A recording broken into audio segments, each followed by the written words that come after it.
Buenas tardes a todos. Bienvenidos a esta reunión. Estamos con muchas expectativas y mucha alegría de tener a la doctora Teresa Ortiz, endocrinóloga pediatra, profesora de muchos de nosotros, llenos de admiración y de gusto de verdad de poder compartir esta reunión con ella. La doctora Teresa es endocrinóloga pediatra, es profesora docente del Centro de Estudio de la Homeopatía en Medicina Alternativa, es asesora del Laboratorio de Investigación Hormonal y pues creo que sobra decir que es una de las personas con más experiencia en endocrinología pediátrica y que para mí y para muchos de los pediatras que hemos hecho medicina alternativa es un lujo y es un gusto y es un orgullo que una persona con el perfil de ella haya volteado a mirar la medicina alternativa con tanto amor y dándole toda esta altura que ella le da. Quisiera, antes de darle la palabra, contarles que estamos siendo financiados, el fondo financiador categoría diamante por Pfizer y por PTC Therapeutics, y el fondo financiador categoría oro por los laboratorios Guarón, Ultragenyx y Carnot, y a los que agradecemos mucho pues su colaboración que permite que nos podamos reunir y compartir y aprender de personas como la doctora Teresa. Quiero contarles que fuera de micrófonos la doctora Teresa me pidió que les comentara que ella está abierta totalmente a preguntas. Yo voy a estar, no necesitamos terminar la reunión. Si hay alguna pregunta que ustedes consideren pertinente y puntual en el momento en que ella está hablando, ya no tiene inconvenientes en contestarla. Entonces voy a estar lo más atenta posible al chat para poder coordinar estas preguntas que ustedes van realizando. Eh, pues nada, doctora Teresa, le doy la palabra, le agradezco mucho nuevamente su presencia y aquí estamos ávidos de conocer muchas cosas nuevas. Amparito, muchas gracias por esa generosísima presentación. Eh, es un honor para mí estar en la Sociedad Colombiana de Pediatría y poder compartir mis conocimientos porque la gente en este campo es muy incrédula y lo más fácil siempre es cuando no sabemos algo decir que lo que hace el otro no nos sirve, ¿no es cierto? Justo así como tú dices, como anécdota, en estos días el doctor Norberto Salamanca nos envió una nota que le mandan a él de un paciente que estaba programado para una cirugía y el anestesiólogo le dice que lo primero que tiene que hacer es quitarle absolutamente todos esos medicamentos homeopáticos porque se le va a complicar el paciente con esos medicamentos. Entonces, ahí vemos la dimensión de las cosas porque la gente no reconoce que podemos tener otras armas que nos sirven muchísimo, ¿no es cierto? Entonces, cuando la doctora Marisabel Ucher me invitó a participar en esto, gracias a mi loquita, como le digo yo, eh, ella me dijo, hable de homeopatía en endocrinología pediátrica. Y justo escogí dos casos, ojalá que alcancemos a ver las dos patologías, y si no, pues con la primera me sentiría yo muy satisfecha de que pudiéramos hacer esta parte. Entonces vamos a compartir pantalla.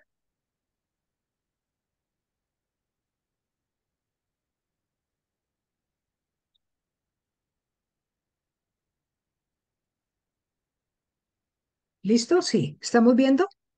Sí, señora. Sí, se te ve muy Bueno, bien.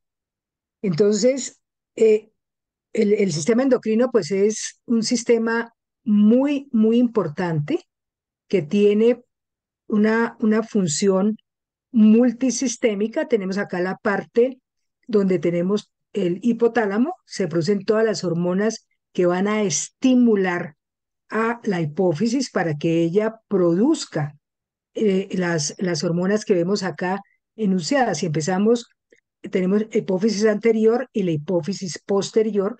En la parte anterior de la hipófisis se produce la ACTH que actúa directamente sobre la glándula suprarrenal, la TSH que actúa sobre la glándula tiroidea, la FSH y la LH que están actuando a nivel de ovario y a nivel de testículo, a nivel de gónadas, la prolactina que actúa a nivel de mama, y fuera de eso pues tiene en ese momento otra cantidad de funciones, y así sucesivamente la hormona de crecimiento que va a actuar en diferentes sistemas, tanto en el músculo como en el tejido adiposo, como en el hueso para el crecimiento. Y en la parte posterior de la hipófisis tenemos la oxitocina, que es la hormona del amor en este momento, la hormona antidiurética, que nos va a ayudar a controlar el metabolismo del agua, si lo queremos llamar así. Entonces, en este momento, la importancia de todo esto es que tenemos hormonas homeopatizadas. Todas las podemos homeopatizar. Gracias al laboratorio Barón, no sé si sea bueno o malo echarle la cuñita, pero son ellos quienes nos han dado la mano y nos han abierto un abanico de posibilidades terapéuticas, especialmente en mi caso como endocrinóloga pediatra. Y quería contarles que en la medicina alopática se enfoca en la enfermedad y no en el enfermo, mientras que en la medicina homeopática no hay enfermedades sino enfermos. Entonces, la visión terapéutica es completamente diferente. Nos preguntamos si son opuestas o complementarias estas dos medicinas. Tenemos las medicinas tradicionales, se conocen con la sigla MAC, y es reconocido así por la Organización Mundial de la Salud. Quiere decir medicinas tradicionales, alternativas y complementarias. Dentro de eso está la homeopatía, está la medicina funcional, está la medicina bioreguladora de sistemas, está bueno, todo lo que queramos, la medicina china, toda esta parte, la medicina ayurvédica, toda esta parte de medicinas alternativas que algunos se escandalizan cuando conocen a alguien que hace la práctica en esto. Y insisto en que no hay enfermedades sino enfermos, y hay múltiples y diferentes tratamientos para una sola enfermedad. En la medicina alopática tú tienes solamente, si el paciente es hipertenso, le va a dar tal medicamento y no miras nada más. Ya sabes que es un antihipertensivo y es un diurético y no más. Si el niño tiene un hipotiroidismo, le vamos a dar hormona tiroidea y pare de contar. Entonces, acá lo importante y el mensaje que yo les quiero dejar es que podemos unir estas dos medicinas, podemos sumar estas dos medicinas y vamos a tener muchísimos resultados que antes no los veíamos. Acá vamos a mejorar las expectativas de curación y se reducen los efectos adversos. Por ejemplo, en el cáncer es impresionante todo lo que se puede hacer en el cáncer para evitar estos efectos adversos de la quimioterapia o de la radioterapia, y ninguna de las dos se puede creer que es omnipotente y que la una puede más que la otra. Ambas están situadas en el mismo nivel. Se tienen en cuenta factores biológicos, fisiológicos, psicológicos y culturales, que es lo que muchas veces no se tiene en cuenta en la medicina alopática. Y la enfermedad existe en la triple forma del cuerpo, la mente y el espíritu. O sea, yo tengo que contemplar esas tres facetas para que mi tratamiento sea efectivo. Bien, entonces, ningún tratamiento, en este caso que hoy estamos hablando de endocrinología, ningún tratamiento va a sustituir a una hormona. Que quede esto muy claro, que no vayan a decir, oiga, la doctora Ortiz se chifló y está dando medicamentos a un paciente como si fuera lo único que existiera. Si un paciente tiene una hipofunción tiroidea, hay que darle hormona tiroidea. Lo que yo voy a hacer con la homeopatía es modular esto para que el paciente esté muchísimo mejor. Pero los síntomas que produce la falta de ella se pueden controlar con medicina homeopática. Hay que curar, no solo aliviar. La homeopatía no puede dar lo que el cuerpo no produce. Eso es absolutamente válido y es un mensaje que lo vamos a tener presente siempre. Si la enfermedad es causada por deficiencia de una hormona, por ejemplo la tiroidea, la homeopatía no puede hacer nada complementario si no está en concordancia con la alopatía. Sin embargo, lo que hablábamos antes con la doctora Amparito, en cuanto a la patología que se presenta en ovario, llámese la menopausia, llámese el síndrome de ovario poliquístico, llámese el síndrome premenstrual, las mastodinias durante el embarazo, todos los síntomas que presentan los pacientes, es una excelente arma terapéutica la homeopatía en lo que se refiere a la parte de patología femenina. Bien, entonces el caso que les traigo hoy es un paciente con una disfunción tiroidea. Y tenemos acá cómo funciona el eje hipotálamo, hipófisis y glándula tiroidea, que es el órgano sobre el cual va a actuar. La TRH es la hormona liberadora de la tirotropina y llega a la hipófisis para estimular la producción de TSH. La TSH llega a la glándula tiroidea, donde se va a producir el T4 y el T3 por conversión de T4 a T3, que es la hormona activa, y este eje actúa como un bucle. Si yo tengo patología a nivel de tiroides, la TSH se va a elevar para sostener la producción de las hormonas, pero si mi patología es a nivel de la hipófisis o el hipotálamo, hablamos de hipotiroidismo secundario o terciario, la TSH está muy bajita y las hormonas tiroideas también están muy bajitas. Aquí en este cuadrito tenemos resumido en una forma muy somera si la TSH está elevada, el T4 normal y el T3 normal, vamos a hablar de un hipotiroidismo subclínico o leve. Pero si está baja la T4, ya hablamos de hipotiroidismo como tal. Vamos a ver en los casos de hipertiroidismo, se frena la TSH y podemos tener un T4 muy elevado con un T3 muy elevado o ligeramente elevados para hablar de hipertiroidismo o enfermedad de Graves o hipertiroidismo leve. Y cuando ya tenemos compromiso de la hipófisis o del hipotálamo, hablamos de secundaria o terciaria la falla tiroidea.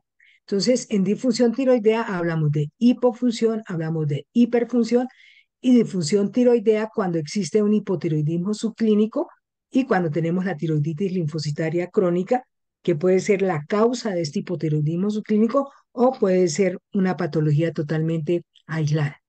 Entonces, este es el casito y es muy interesante porque esta es una niñita que la vi en el consultorio justo la semana pasada, la había visto en febrero, tenemos que ella la tengo en seguimiento desde los 3,4 años por talla baja.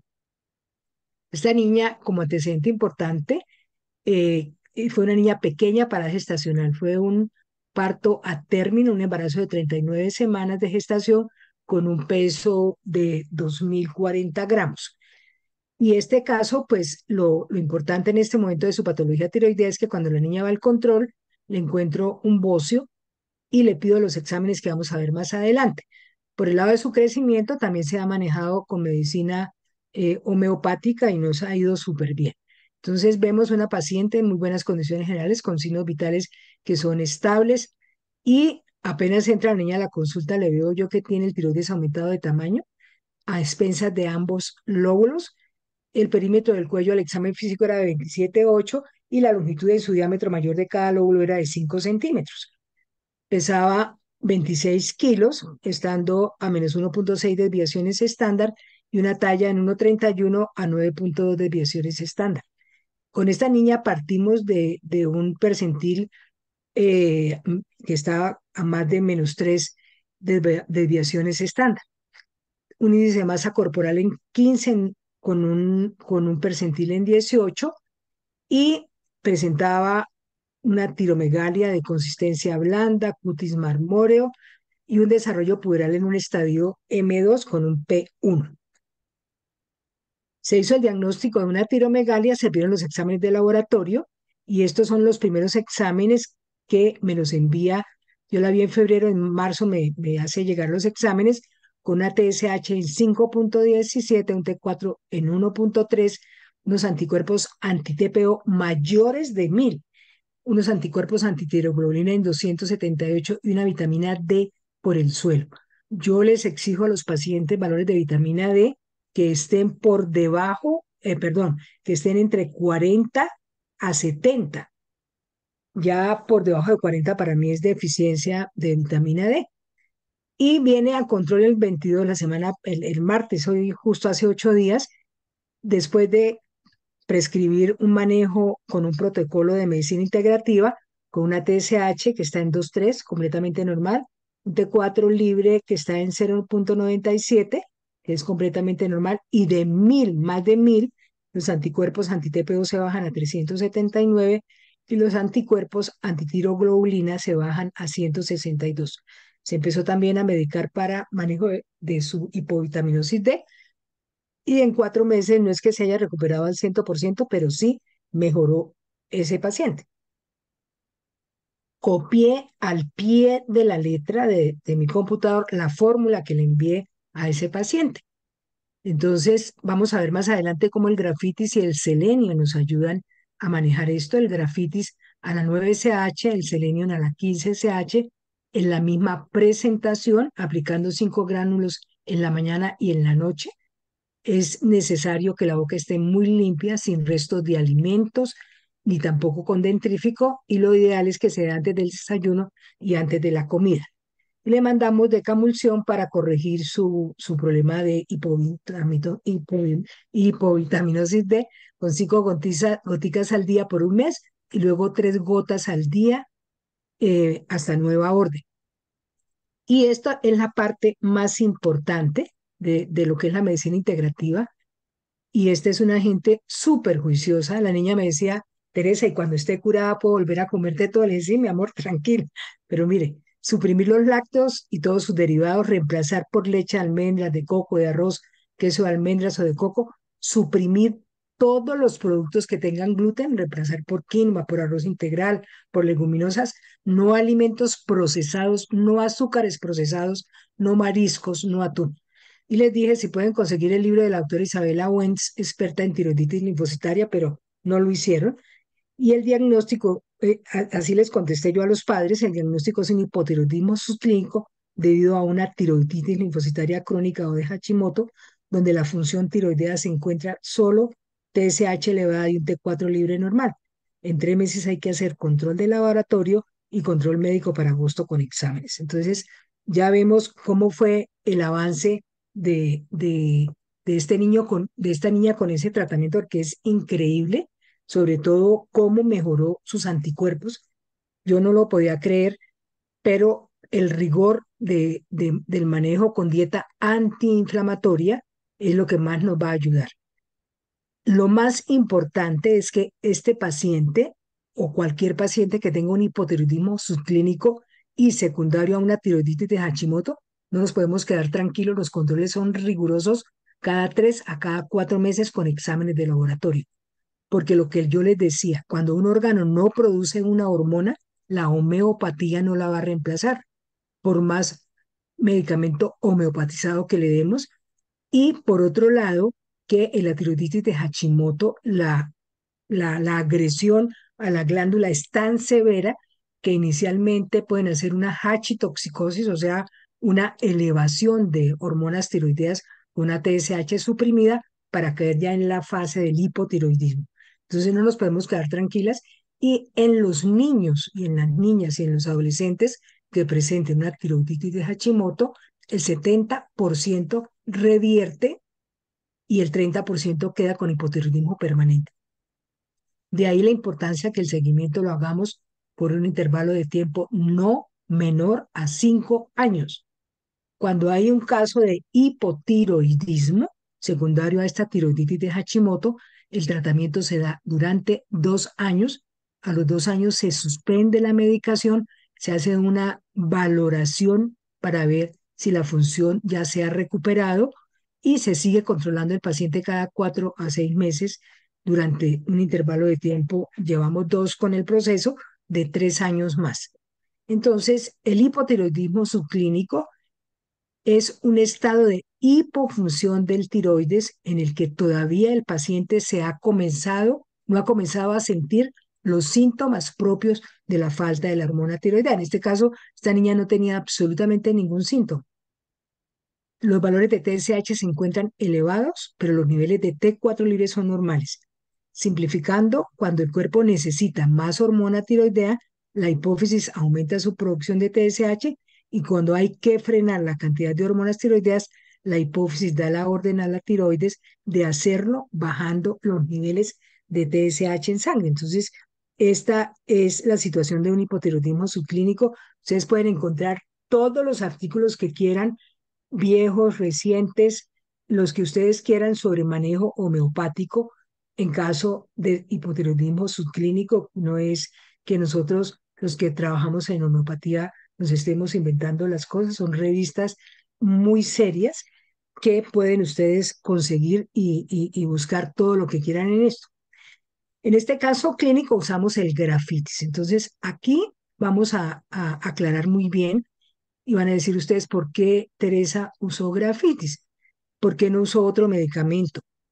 En pediatría, nosotros en la escuela del CDH tenemos un mecanismo para poder llegar a hacer el diagnóstico y perdóname, el tratamiento, para establecer el tratamiento del paciente, y hablamos de qué va a mejorar, qué va a empeorar, qué síntomas están asociados, cuál es el órgano blanco, qué desencadenó esta situación, a raíz de que se presentó el problema.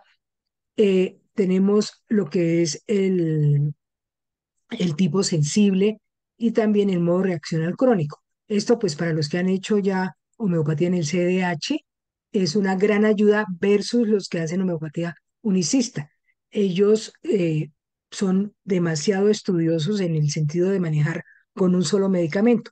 Nosotros en el CDH hacemos el tratamiento con diferentes medicamentos homeopáticos. Entonces, ¿por qué el grafitis? Porque en general, en casos de astenia, de sensibilidad al frío, de aumento de peso, de estreñimiento, que son síntomas muy apropiados para el hipotiroidismo, el grafitis sirve muchísimo y es un mineral de polvo negro prácticamente insoluble en agua y en alcohol. Entonces encontramos el grafitis y por eso usamos en este caso el grafitis, pero hay muchos otros medicamentos que se pueden utilizar. Y lo otro que le asocié a esta paciente fue el selenio. Nosotros tenemos selenio homeopatizado y también tenemos selenio en presentación por diferentes casas farmacéuticas. En los niños me gusta mucho más el homeopatizado porque las dosis son mucho más precisas. La presentación que tenemos en la industria farmacéutica, casi todos están por encima o en los 200 miligramos y son dosis muy elevadas para un niño. Entonces, el selenio se descubrió en el siglo XIX y es reconocido como un oligoelemento esencial. Es esencial para la coenzima de la glutatión reductasa o peroxidasa, que cataliza la reducción de numerosos peróxidos. Es un antioxidante por excelencia. Interviene en la protección de la célula contra los radicales libres tóxicos y la protege contra la peroxidación de los lípidos de membrana. Entonces, ¿por qué usamos selenio? Mire, la importancia de esto es que el selenio participa activamente en la producción y conversión del T4 a T3 por la desionidación.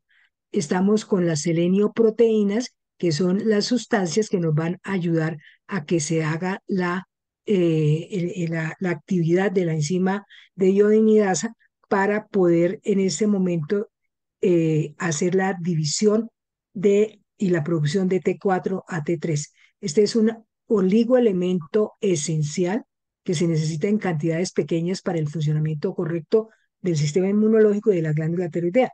Por lo tanto, un aporte de selenio va a ser esencial para personas con hipotiroidismo. Bien, y aquí tenemos en donde encontramos el selenio. Se encuentra en muchos alimentos. Las nueces del Brasil son las que más concentración tienen, el coco también, el atún, los huevos, las judías blancas, las coles de Bruselas. Entonces, vemos estos nutrientes que tienen aporte de selenio, pero sin embargo a mí me gusta adicionar el selenio homeopatizado porque no siempre se cumple con lo que se está ordenando.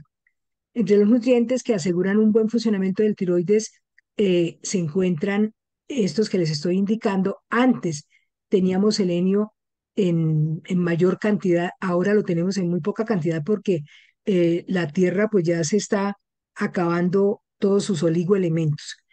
Y entre las principales funciones de el selenio contribuye a la función tiroidea, protege el tejido tiroideo del daño oxidativo y disminuye el riesgo de bocio. El selenio se incorpora a la glándula tiroidea en forma de selenoproteínas como la iodotironina, de iodasa, que ayuda a convertir la tiroxina T4 en triiodotironina T3, que es la hormona activa. O sea que es una función importantísima la que tiene el selenio para hacer la producción de T3, que es la hormona activa. Cuando hay una hipofunción tiroidea, el selenio es muy importante en la activación de T3. Para la activación de la hormona T3 de las células diana es necesario la deiodinasa selenio dependiente. Entonces, no es por molestar que nosotros estamos diciendo que usemos el selenio, sino que está muy bien documentado esto. Entonces, ¿qué otros medicamentos nos pueden ayudar en el tratamiento del hipotiroidismo?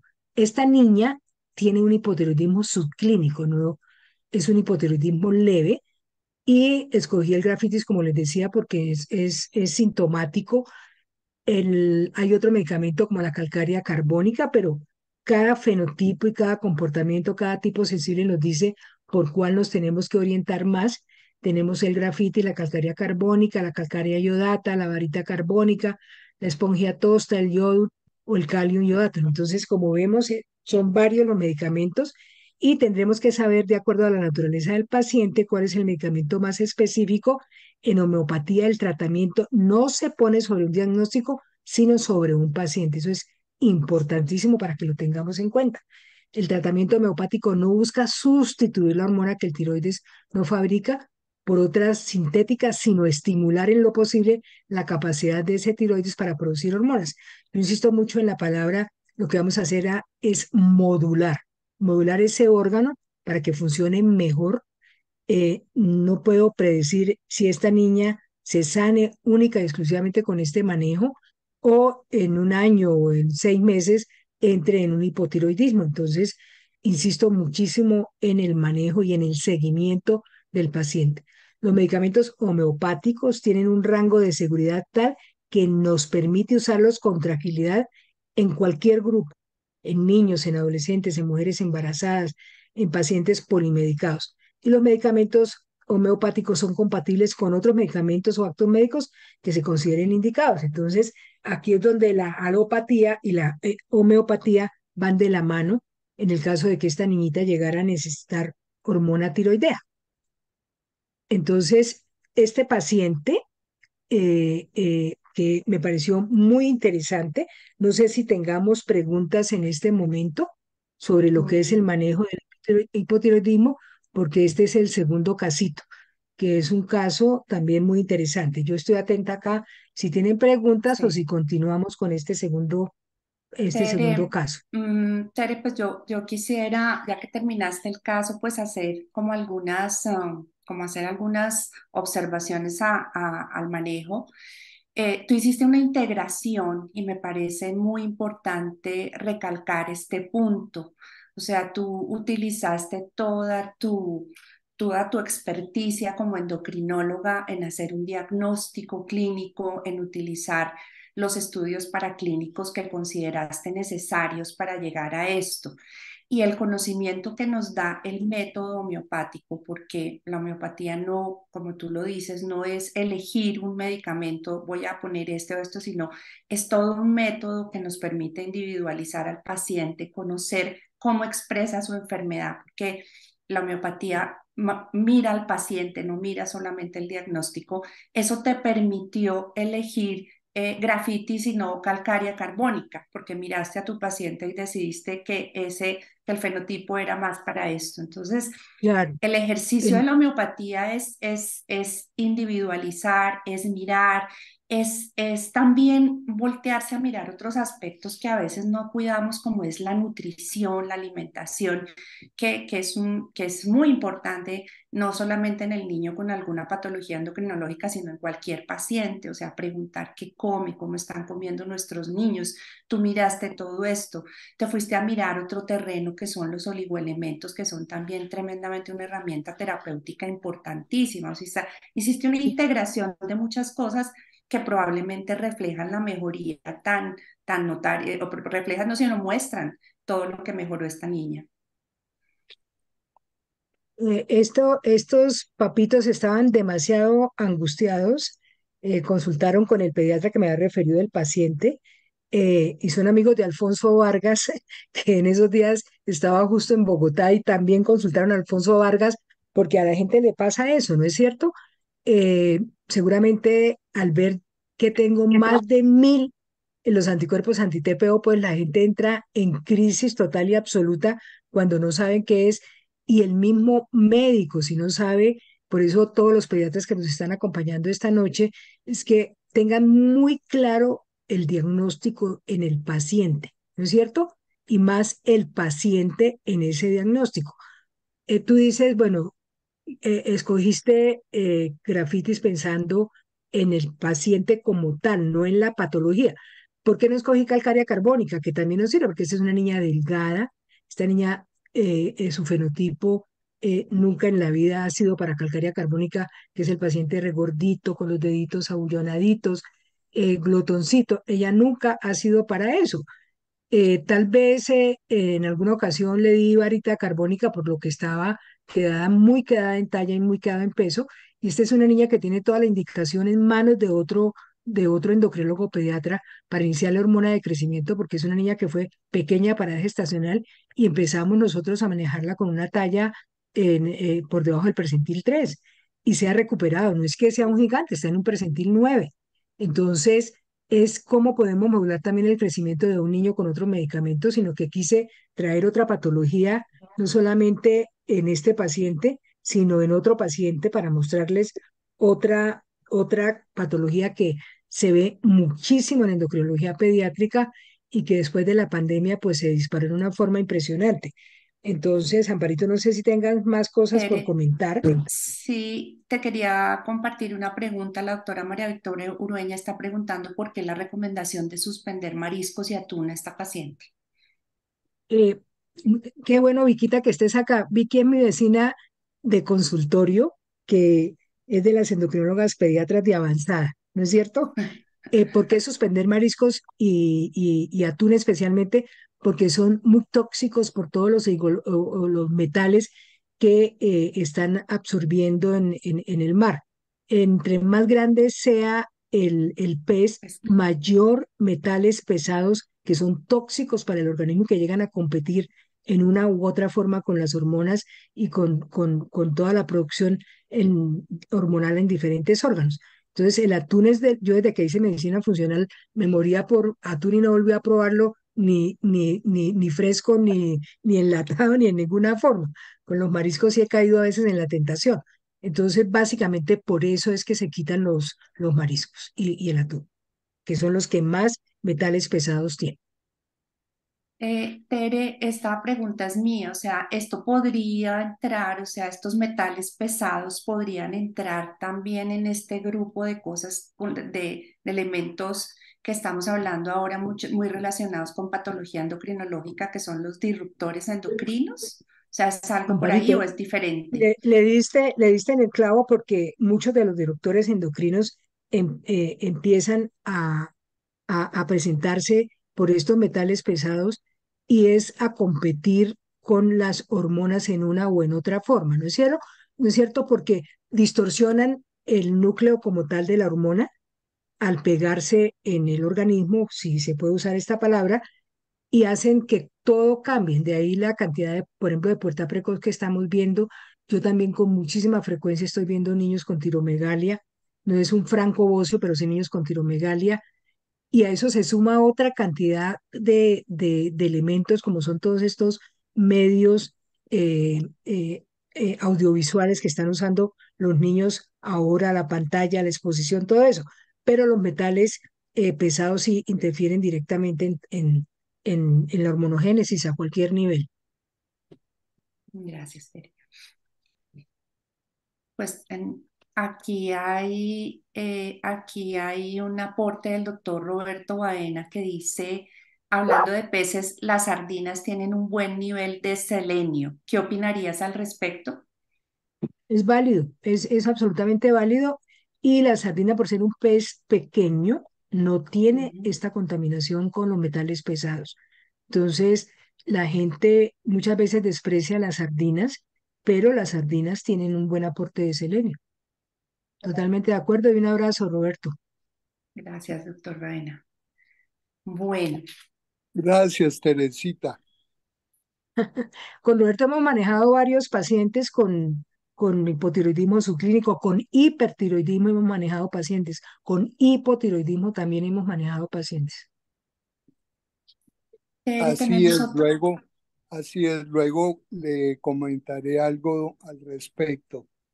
Muy buena la charla. Continuemos. Ah, bueno, Tere, este, discúlpame, es, antes de pasar al otro casito, una última pregunta. La doctora Laura Gómez está preguntando, quiere conocer la recomendación de leche entera en mayores de 2 años por el efecto inflamatorio, añade en su pregunta. esto ha sido, la suspensión de la leche ha sido muy controvertida en tanto en lactantes como en preescolares. Yo personalmente, si el paciente tiene una patología inflamatoria de fondo, llámese otitis recurrente, llámese amigdalitis, llámese bronquiolitis, todo eso, les quito la leche. Les quito la leche y mucha gente me cae encima que a quién se le ocurre, pero un niño con un broncoespasmo o un niño con una rinorrea severísima o un niño con una otalgia tenaz por pura inflamación, tú le quitas lácteos y las secreciones van a disminuir en parvoliones. Luego la reemplazamos por leche de almendras o leche de coco o leche de avena o leche de ajonjolí. El ajonjolí tiene más calcio que la misma leche de vaca y podemos modular eso, ¿no es cierto? Lo que pasa es que la leche procesada, la gente no sabe cómo en la uperización de la leche, con la alta temperatura que la someten, acaban por completo con la proteína que es la caseína y lo que les damos es agua. Yo les digo, pueden dar leche entera de vaca si saben el nombre de la vaca y dónde vive y quién es el vecino de la vaca. Desafortunadamente nosotros acá en Bogotá nos queda muy difícil conseguir leche entera, sin embargo, hay muchas personas que ofrecen leche, en estos casos leche de vaca entera, de verdad orgánica, ¿no es cierto? Entonces, y cuando les quito cuando me consultan por la leche, pues yo les digo, quítesela un mes para que pase todo el proceso inflamatorio y luego reiníciela, porque es imposible meterle a la gente en la cabeza que sin leche de vaca un niño puede vivir. De hecho, les decía, el ajonjolí tiene un muy buen aporte de calcio. La hoja de coca tiene un aporte de calcio único, pero tampoco le podemos decir a todo el mundo esté con su hojita de coca en la boca porque no es lo más sano tampoco, pero sí se le puede modular al paciente ese proceso inflamatorio. Ujú. Hay un comentario del doctor Álvaro Ramírez que dice, hay que sacar la leche como lo hacen las madres del reino animal. Así es, exactamente Sí, igual, Alvarito. ujú, sí. Tienes toda la razón y uno nunca ha visto el ternero toma leche hasta de la mamá hasta un tiempo determinado y ya después nunca más. Nosotros nos quedamos con la maña para el resto de la vida, ¿no? Y Y eso es no debería que, ser así sí, doctora, nunca. es claro que al año se pierden el 70-80% de las lactasas. ¿Qué está haciendo la naturaleza? Exacto, Está haciendo algo sacando. Por algo los animales los destetan, porque tienen esa sabiduría del inconsciente colectivo. Y finalmente, esa, como usted dice, completamente de acuerdo. Si tomamos un vaso de ajonjolí con respecto a un vaso de leche de vaca, tiene 4 veces más calcio, pero el abdomen, así es, todo nuestro sistema gastrointestinal lo absorbe mucho mejor. O sea que lo absorbe el doble, o sea que estamos teniendo 8 veces más calcio. Y los animales así saben es, que no necesitan leche por... Eso es un negocio, finalmente, doctor. así, así es, Alvarito, así es absolutamente cierto. Y yo les digo, la otra cosa que yo les aconsejo es que usted mismo haga la leche, no la compre procesada, ¿no? Y es muy fácil, es una medida de cualquiera de estas nueces o llámese almendra, llámese la taza de ajonjolí, llámese la taza de avena, llámese la taza de coco, se licúa con 3 medidas más de agua y ahí está la leche ya lista.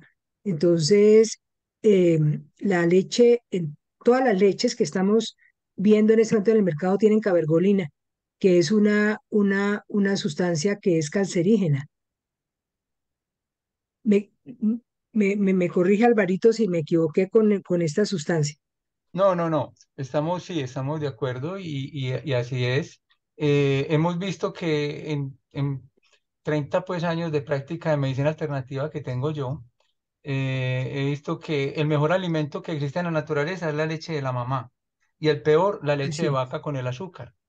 Genera mucho claro, moco, mucha inflamación, mucha enfermedad y sobre todo el grupo O. Lo que hemos visto más es que el grupo O, grupo cero, es el más intolerante a la leche, a la vaca. Y eso viene ujú, por la evolución que hemos tenido. Ese grupo fue el primero que existió hace 42.000 años y solo viene a existir hace 17.000 años el grupo A, pero cuando empiezan a pastar, y el ganado a existir como pastoreo y como manejado por el hombre, aparece el grupo B hace 7.400 años, 7.500, y en ese momento ese grupo se hace un poco más tolerante a la leche, pero el grupo cero es muy intolerante y el grupo A también mucho, pero no tanto como el O. El B es un poco más tolerante, lo mismo que la B. sí, eso está muy relacionado y yo creo que vale la pena que tengamos en cuenta eso, ¿no?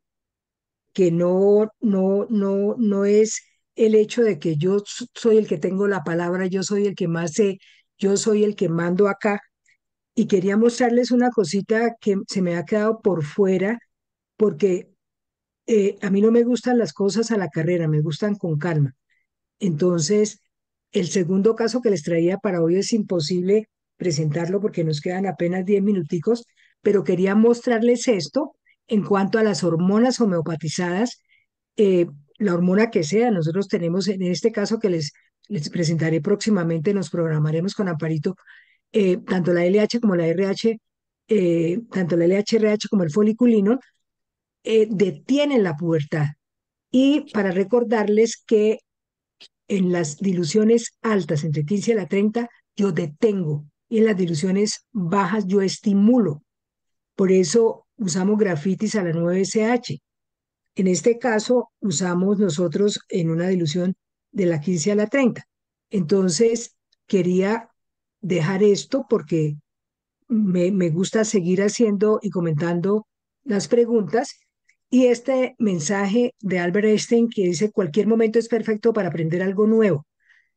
Yo con el doctor Alvarito Ramírez he aprendido muchísimas cosas cada vez que él participa de las reuniones con Carlitos Moreno, que es mi profe también, y mucha gente me ha enseñado. Yo no me he cerrado nunca a la banda. En esto me considero que he sido muy humilde de no decir yo soy la endocrinóloga pediatra, la primera que hubo aquí en el país, sino que estoy abierta a todos los conocimientos. Y eso tal vez es lo que me ha permitido en un momento dado ayudar mucho más a los pacientes sin hacer una intervención terapéutica con medicina alopática. Yo tengo casos de niños con trastornos del crecimiento que tienen indicación de hormona de crecimiento por haber sido pequeños para edad gestacional que no han requerido de la hormona de crecimiento. Tengo casos de hipotiroidismo subclínico que se han controlado y se han seguido y en el curso del seguimiento con el protocolo de medicina alopática, o sea, 5 años, no han tenido problema. Tengo pacientes con pubertad precoz o con pubertad temprana o con pubertad explosiva que los padres especialmente son los que se oponen al tratamiento hormonal como tal y con medicinas homeopatizadas han salido muy bien. Tenemos muchos pacientes con el doctor Andrés Vidal en cuanto a síndrome premenstrual, en cuanto a dismenorreas, en cuanto a metrorragias, en cuanto a toda esta parte disfuncional del eje ovárico que les va muy bien en endometriosis. Entonces, yo creo que sí vale la pena que nosotros, y especialmente a nivel de Sociedad Colombiana de Pediatría, se pueda difundir esto mucho más. Les voy a contar como cosa anecdótica, tengo una colega que es la doctora Adriana Jaramillo que trabaja en Medellín y con ella tratamos de presentar en un congreso los pacientes que teníamos con pubertad precoz, eh, que se habían modulado su pubertad con tratamiento homeopático y pacientes también con trastornos de crecimiento y no nos quisieron aceptar los trabajos. Eso no existe en endocrinología, Teresa está loca. Entonces, afortunadamente se hace eco en otras situaciones, ¿no? caminante no hay camino, se hace camino al andar. Y el único propósito mío es ayudar a los niños, no es otra cosa. Entonces, yo me siento feliz cada vez que veo a un paciente, por ejemplo, con este paciente del hipotiroidismo subclínico, el papá muy tímido me dijo, doctora, qué pena, yo le comenté al pediatra y le comenté al doctor Alfonso Vargas y los dos me dijeron que usted tenía la razón. Entonces, eso lo anima a uno a continuar en esto, ¿no es cierto? Yo últimamente he estado con la idea de que me voy a retirar y voy a seguir siendo puente. Entonces, ser puentes que me pueden consultar todo lo que quieran, que yo nunca le digo a una persona, no tengo tiempo o no lo puedo hacer ahora. Entonces, estoy a disposición de todos ustedes y si este segundo caso lo podemos programar para próximo Ateneo, pues yo estoy encantada de hacerlo.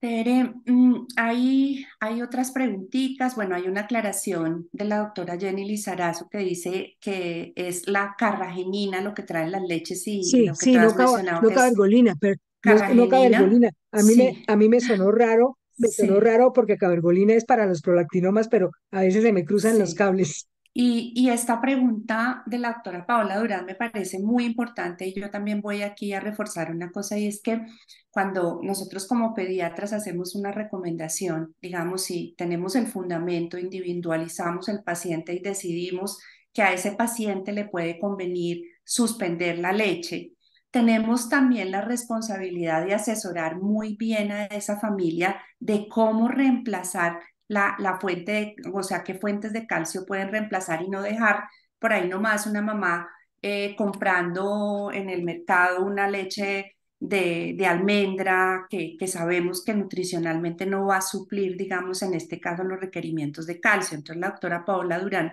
pregunta que cómo, si le quitamos la leche a los pacientes, ¿cómo vamos a suplir? ¿Qué sugieres? Y tiene otra pregunta que dice que para hipotiroidismo congénito sugieres usar algo diferente a la levotiroxina o solo para el adquirido. Me parece que ahí vale Eh, la Pa- pena aclarar eso. claro, Ujú, Paulita, me ujú. siento feliz de que tú estés en esta reunión. Eh, Ven y te cuento, en hipotiroidismo congénito nunca en la vida tú puedes empezar el manejo de ese paciente con medicina homeopática. Lo que les decía, una hormona que no produce el organismo no se puede reemplazar en homeopatía nunca, nunca, nunca.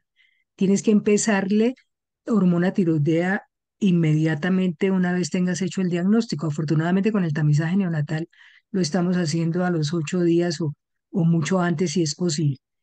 Ese niño más adelante sí se puede modular esa función tiroidea, sí se le puede ayudar y yo tengo pacientes, ya adolescentes, que reciben hormona tiroidea y que he logrado nunca suspender el medicamento, pero sí bajar la dosis. O sea, yo puedo modular esa función tiroidea, puedo estimularla especialmente en tiroiditis de Hashimoto. Entonces, sí se puede hacer. Ahora, en cuanto a la sustitución del calcio al quitar la leche, nosotros estamos metidos en la cabeza que la leche de vaca es la única leche o el único alimento que tiene calcio. Si tú coges una tabla y mira los aportes de calcio de la cantidad de alimentos que tenemos en el mundo, en el universo natural, vegetal y animal, son muchísimos, son muchísimos. Como bien decía Amparito, lo importante no es que se vayan a comprar la primera leche de cajita que no es sino agua también igual. Y por eso yo les insisto es que la mamá o quien sea prepare la leche, llámese leche de ajonjolí, como decía el doctor Alvarito, tiene muchísimo más aporte de calcio inclusive que la misma leche de almendras. Entonces es darle toda la instrucción al paciente, a la madre, no al paciente, a la madre, para que prepare y consiga la leche lo mejor que lo pueda hacer. Lo mejor, lo mejor, lo mejor en la forma más pura, más óptima y cuando la gente, yo les digo, cuando tenemos leche de vaca, que es de verdad orgánica, que es ordeñada, que no tiene todos estos aditamentos y que no es procesada, yo esa leche la permito. Yo no voy en contra de esa leche, yo voy en contra de la leche industrializada, la leche uperizada, porque es la leche que es pura agua, no tiene proteína, no tiene lactosa, no tiene nada, es agua con azúcar. Entonces, en contra de esa leche es que yo estoy, no es la leche que fabricamos, que nos da un aporte de verdad, verdad, una leche de vaca que no ha sido procesada, es esa la leche a la cual yo me opongo. Muchísimas gracias, Tere, súper interesante. Gracias. Tendremos que hablar, Paulita, tú que has estado tocada por este lado. Sabes que sí. Sí, sí, porque es Gracias. que imagínate que en 4 meses que, que un paciente de tener unos anticuerpos de más de 1000 te los llegue a 300 y pico, todavía están elevados, lógicamente. Y un disparador en esa niñita de su tiroiditis también fue la hipovitaminosis D, una vitamina D en 13, pues lógicamente que no tenía cómo modular ella toda esta parte autoinmune también. Entonces, ese fue un factor importante que agravó la situación en ella. Estamos con decamulsión, que para mí es el medicamento que más rápidamente recupera la, la hipovitaminosis, mucho mejor que cualquiera otro de los que tengamos en este momento como aporte de industria farmacéutica, porque tenemos muchos otros. Entonces es también este el medicamento que nos ayuda mucho más, ¿no? Muchas gracias. Qué pena, hago una pregunta rápida. ¿Tú vitamina D recomiendas en niños sano, mayor de 20 o mayor de 30, mantenerle los niveles? Pues mi amor lindo, yo los pongo entre 40 y 70. ¿Por Ah, qué? ok.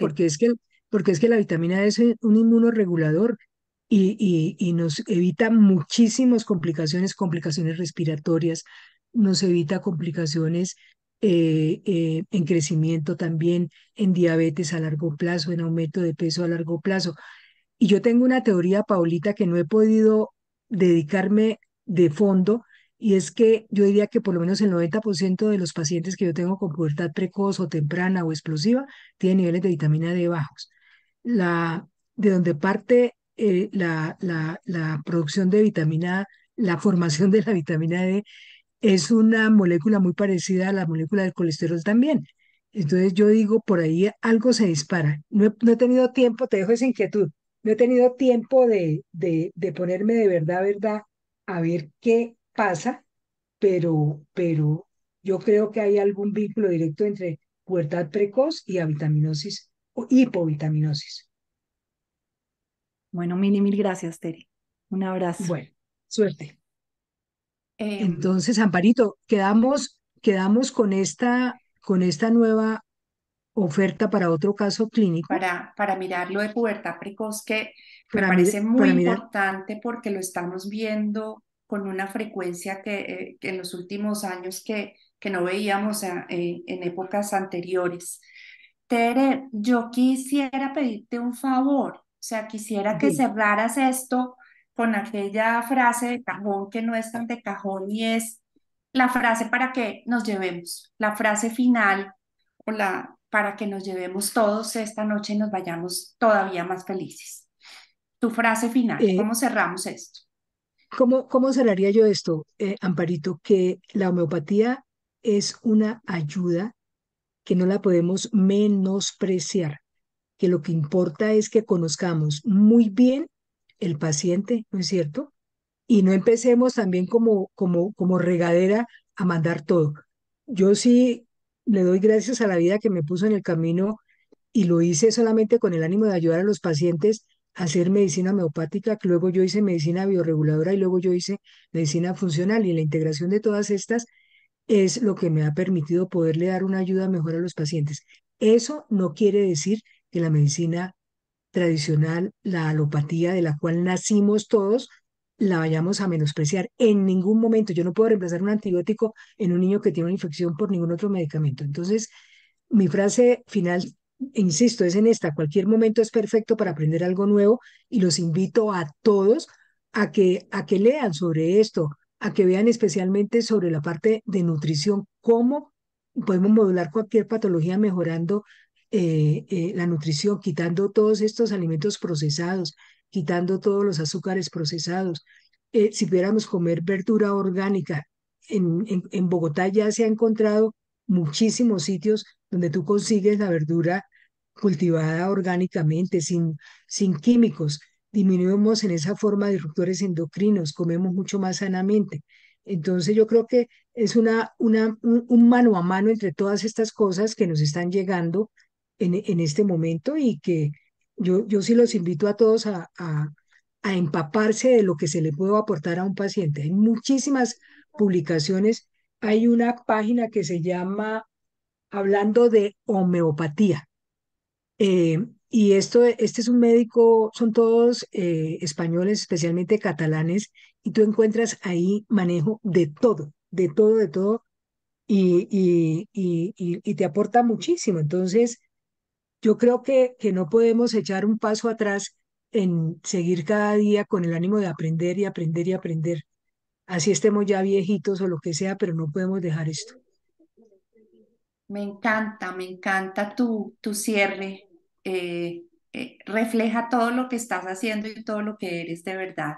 Y antes de terminar, decirte que el chat está lleno de gracias, gracias, gracias y comentarios agradeciendo y resaltando la calidad de tu charla. Te agradecemos mucho. De Muchas verdad que es con gracias a la muchísimo, sociedad por este espacio, gracias a la doctora Usher por esta invitación y de verdad ha sido muy interesante y por favor quedamos pendientes de revisar el tema de homeopatía y pubertad precoz que creo que a todos nos interesa mucho. claro, claro que sí, Amparito. Bueno, una feliz noche para todos. Me Mil alegra muchísimo. gracias. Buena noche. Bueno, buena noche.